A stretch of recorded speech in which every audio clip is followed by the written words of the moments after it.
अब बात करते हैं बहुभाषिता। बहुभाषिता क्या है, थोड़ा वैसे ही समझ लीजिए, आप इसको पढ़ते रहिए, मैं आपको समझा दूँगा। मान लो कोई बच्चा है, ठीक है, वह पहले संपर्क में आता है अपने घर के, तो वहाँ से वो बोलता है कै बोलने लगेगा। फिर पड़ोस में वो खे, फिर गए, स्कूल में घे, हिंदी इंग्लिश सब मिक्स होकर क्या बन जाता है, बहुभाषिता। यही हमारा होता है बहुभाषिता।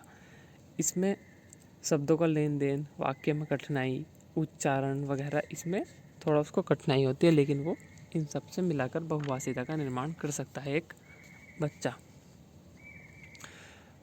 यहाँ पर जैसे एक कभी कभी यहाँ पूछ लेता है, वैसे नहीं पूछेगा, ऐसे आपके क्वेश्चन यहाँ रख देगा। पहला में क्वेश्चन आप इसको अगर लिख सकते हैं तो लिख लीजिएगा, बाकी आप सुन लीजिएगा कि भाषा या भाषिक विकास को प्रभावित करने वाले कारक कौन से हैं। नंबर 1 ऑप्शन देगा विशिष्ट अपंगताएँ, नंबर 2 घर का परिवेश, नंबर 3 विद्यालय, नंबर 4 समूह, नंबर 5 मीडिया जनसंचार माध्यम, और नीचे दे देगा कि 1 2 3 या 2 3 4। तो ये सभी भाषा विकास को प्रभावित करते हैं। चलिए नेक्स्ट, अब है बच्चों को। देखो ये भी वही चीज़ है, बच्चों की आवश्यकताओं को प्रभावित करने वाले कारक कौन कौन से हैं, इनको देख लेते हैं।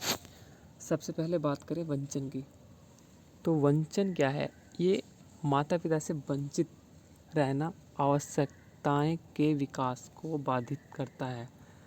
ये सबसे मेन है, क्योंकि अकेलापन, आजकल की बात करूँ नॉर्मल मैं आपको बता देता हूँ, अगर माता पिता से कोई उसके बाहर है, बच्चे का माता पिता, बच्चा भी छोटी उम्र का ही है, 8-10 साल का मान के चलो, कम का मान के चलो, आजकल के बच्चे फ़ोन भी ज़्यादा यूज कर लेते हैं, तो वो क्या करता है कि वो एक बाधित हो जाता है, किससे, इंटरनेट से। आज तो वही चल रहा है ना आजकल, तो वो चीज़ है इनकी आवश्यकताओं को जो प्रभावित करते हैं। जैसे बच्चा प्रेम और स्नेह से वंचित रह जाता है ना, और आवश्यकताओं को विकसित नहीं कर पाएगा, इस प्रकार वह है। नंबर 2 पूर्ववर्ती अधिगम, मतलब कि जो पूर्ववर्ती अधिगम है वो आवश्यकताओं का प्रमुख निर्धारक है। माफ़ करना दोस्तों, रात के समय हुआ है 3:01, लेकिन फिर भी ट्रैफिक तो ट्रैफिक है, क्या कह सकते हैं। पूर्ववर्ती अधिगम, ये मैंने आपको बता दिया, पूर्ववर्ती अधिगम काफ़ी सीमा तक आवश्यकताओं के विकास को प्रभावित करता है। आपको सिर्फ ये हेडिंग याद रखनी है, यहाँ से क्वेश्चन बच जाएगा। क्वेश्चन नंबर फर्स्ट कर देगा, बच्चों की आवश्यकताओं को प्रभावित करने वाले कारक, option first, option second, option third प्रत्याशा रख देगा, चारों इसमें रख देगा लास्ट, ये सभी। ठीक है, तो आप खुद लगा सकते हैं। प्रत्याशा क्या है कि आवश्यकताओं के विकास में बच्चे की आशाएं, ठीक है। शिक्षक की प्रत्याशाएं महत्वपूर्ण भूमिका निभाती हैं। मान लीजिए कक्षा में बच्चा अपनी अनुमोदन की आवश्यकता को पूरा नहीं कर पाता, वह प्रकाश में आने का प्रयत्न करेगा और शिक्षक का ध्यान अपनी ओर आकर्षित करने की चेष्टा करेगा। नंबर 4 है निर्भरता, ये भी एक चिंतन का कारक प्रभावित करता है।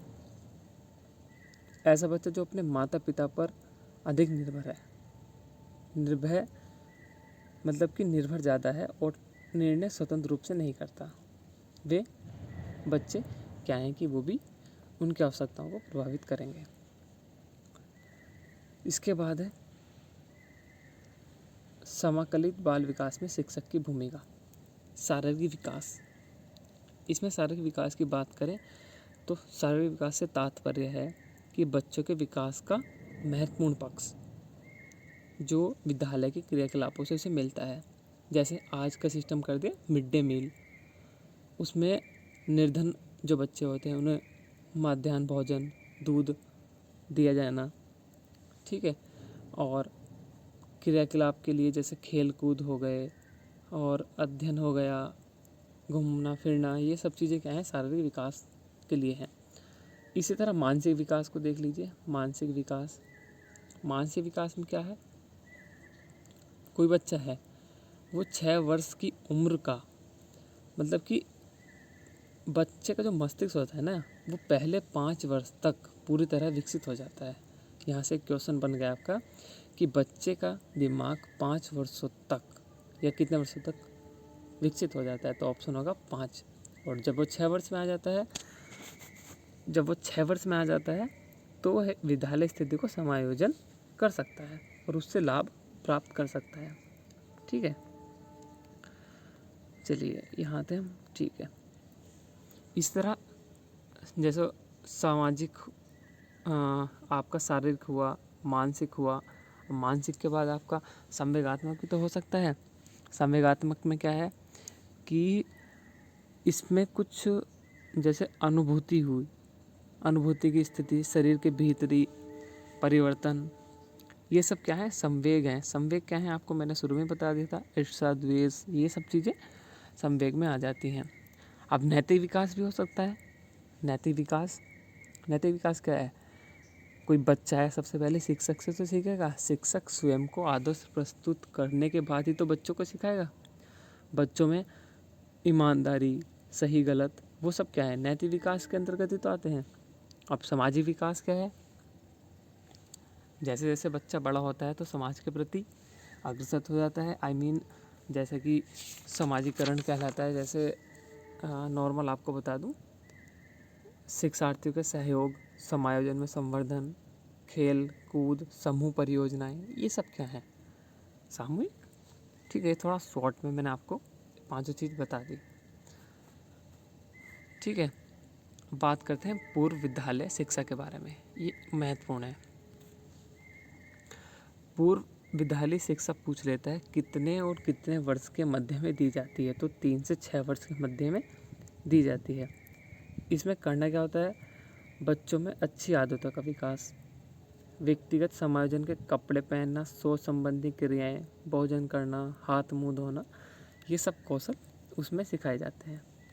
ठीक है, बाकी इसमें आप देख लीजिएगा, ये पूरा संवेगात्मक विकास को बढ़ावा, ये सब इसके अंतर्गत ही आते हैं। तो दोस्तों, वीडियो आपको बोरिंग नहीं लगना चाहिए, क्योंकि बाल विकास थोड़ा ऐसा है कि इसको समझ के और अपना मानसिक थॉट लगाना पड़ेगा आपको, अपना दिमाग। जैसे आप एग्जाम में बैठेंगे, इस तरह के क्वेश्चन आएंगे। अभी क्वेश्चन भी मैं बिल्कुल नेक्स्ट वीडियो में ऐसे ही लाने वाला हूँ, बिल्कुल आप करोगे उसके आराम से, बढ़िया करके करोगे। पहले इसको देखना, फिर उसके बाद वो वीडियो करना।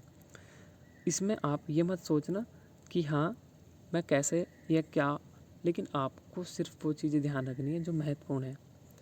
एक तो हर एक मनोवैज्ञानिक जो चीज़ें ऑफिशियल्स कह सकते हैं कि हाँ ये चीज़ें वो हैं। जैसे मैं आपको एक क्वेश्चन दे दूँ, मनोविज्ञान का सिद्धांत किसने दिया, तो ये आपको रटना पड़ेगा, इसने दिया। अब मैं आपको पूछ लूँ एक क्वेश्चन कि बच्चा माँ का दूध पीकर क्या प्राप्त करता है। ऑप्शन, पौष्टिक आहार, निरोगता प्राप्त करता है, प्यार प्राप्त करता है, नींद और स्वास्थ्य प्राप्त करता है, या इनमें से सभी। तो ऑप्शन आप इसमें थोड़ा ला सकते हैं क्या, कि बच्चा पौष्टिक आहार और निरोगता तो प्राप्त करता है ना, यही तो आप इन क्वेश्चनों को, और ये एक फैक्ट वाला क्वेश्चन, इसको इसमें कंपेयर कीजिएगा। ये तो आप कर दोगे, लेकिन फैक्ट आपको याद करने पड़ेंगे। मैं अधिकतर वीडियो फैक्ट की लेके आऊँगा और आपको उसमें से ही समझाऊँगा। ये क्वेश्चन आप कर दोगे, तो उम्मीद करता हूँ आपको वीडियो ज़रूर समझ में आएगा। अगर आपको मेरा प्रयास थोड़ा सा भी अच्छा लगे तो प्लीज़ हमारे साथ बनी रहिएगा। मिलते हैं नेक्स्ट वीडियो ऑब्जेक्टिव इसी चैप्टर की आपके लिए मैं जल्द लेके आऊँगा। तब तक के लिए आप सभी का बहुत बहुत धन्यवाद। Thank you so much. दोस्तों, जैसा मैंने आपको पहले भी कुछ समय पहले ही एक पाठ्यक्रम लेके आया था मैं, सी-टेट और टेट यूपी टेट का। आज मैं उसका पहला टॉपिक बाल विकास का पहला, बिल्कुल आप सिलेबस से मैच कर लीजिएगा। आपने सिलेबस की वीडियो नहीं देखी है तो एक बार प्लीज़ सिलेबस की वीडियो ज़रूर देखिएगा। पहला टॉपिक हमारा बाल विकास था। आज हम बाल विकास को लेकर बात करेंगे। बाल विकास की अगर मैं बात करूं, आप सभी जानते हैं बाल विकास क्या है। ठीक है, परिभाषाएं आपको पता होनी बहुत ज़रूरी है। बाल विकास यानी बालकों का विकास, यानी बच्चों में विकास का क्रम सतत, धीरे धीरे, सने सने निर्बाध के रूप में होता है, वही बाल विकास कहलाता है। बच्चे शारीरिक, मानसिक इन आरंभिक प्रक्रियाओं के बारे में आगे एक तरफ बढ़ते हैं, वही चीज़ हमें बताना है। तो मैं इसमें मेन पॉइंट लेकर आया हूँ बाल विकास से संबंधित। अगर हम बात करें शारीरिक क्रिया के बारे में, शारीरिक क्रिया जिसमें कितनी उम्र का बच्चा एक ऊर्जा का संगठन रखता है।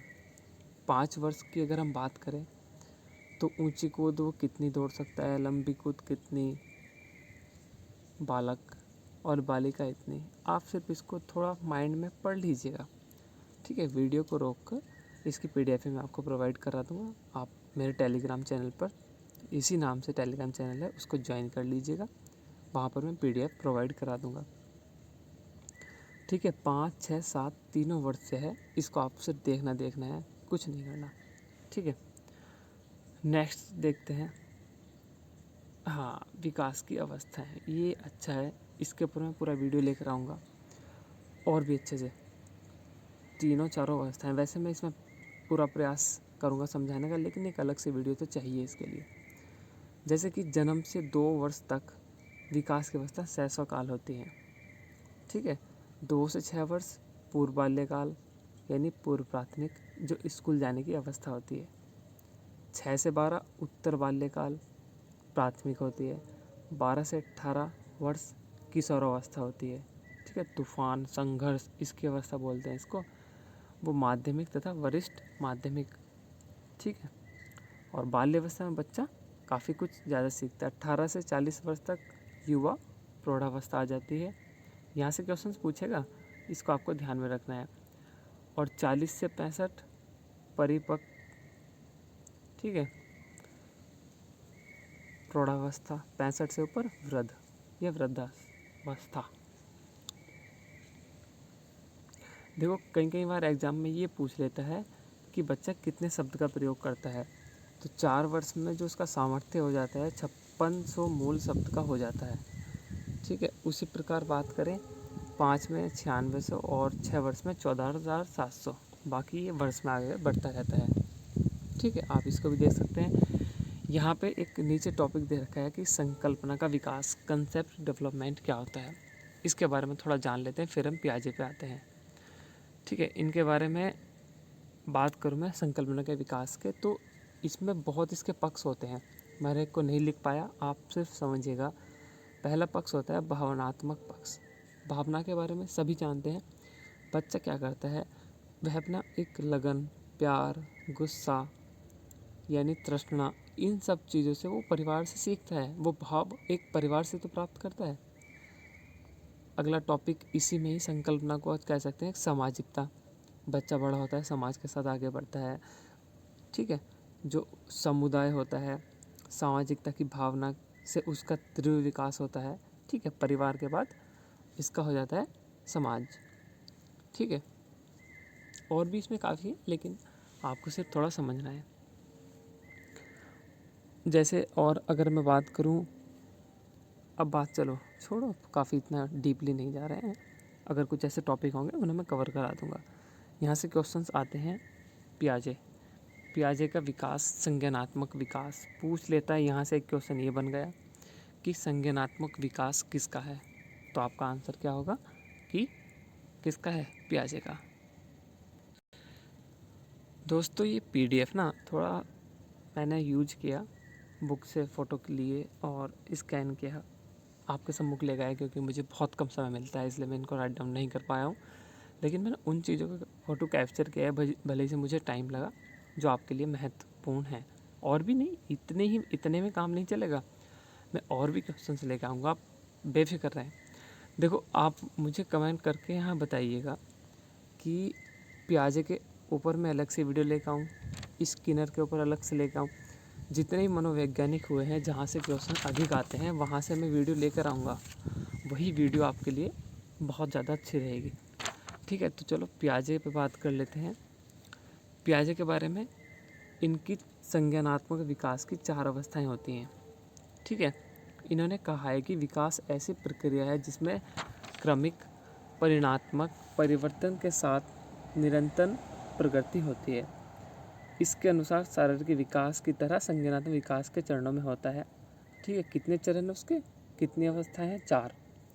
पहला संवेदी गत्यात्मक या इंद्रिय जनित कामक अवस्था, यह जन्म से 2 वर्ष होती है। दूसरी पूर्व संक्रियात्मक, ये बहुत पूछता है, 2 से 7 वर्ष। और मूर्त तो अब तक कई बार आ चुका है, it's a very very most 7 से 11 वर्ष तक।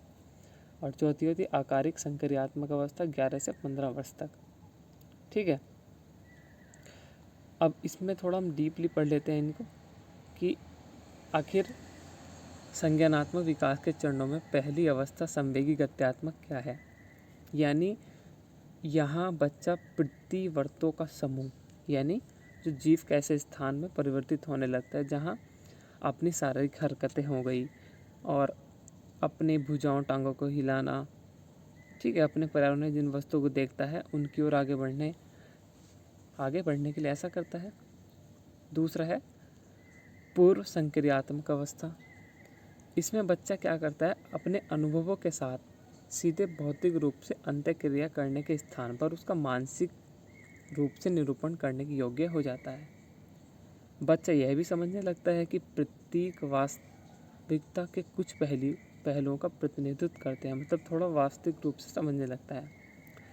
ठीक है, मतलब कि बच्चा अग्रसरित होने लगता है धीरे धीरे आगे। आप इसको रोक कर भी पढ़ सकते हैं, हमें ज़्यादा डीपली नहीं जाना है।